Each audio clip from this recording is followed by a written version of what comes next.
మేము ఇక్కడ రాజగోపురం దగ్గర దీపాలు పెట్టేసుకొని టెక్కాయ కొట్టుకొని పూజ చేసేసుకొని లోపలికి వెళ్ళిపోయినాం. ఈ వీడియో మిస్ అయిందండి.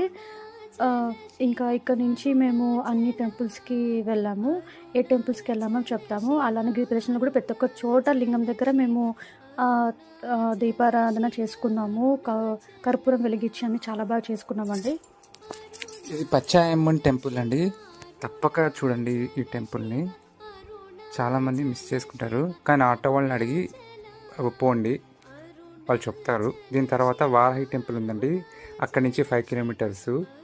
వారాహి అమ్మవారు చూడాల్సిన గుడి అండి. చాలా పీస్ఫుల్గా ఉంటుంది, చాలా పవర్ఫుల్.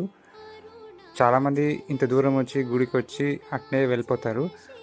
మేము 2 days ఉన్నామండి. కార్తీక పౌర్ణమి రోజు మా అదృష్టం, ఆ రోజు ఉన్నాం. మేము 3 days ఉన్నామండి. మేము కార్తీక పౌర్ణమి రోజనే కావాలని మేము కార్తీక మాసంలో వచ్చాము.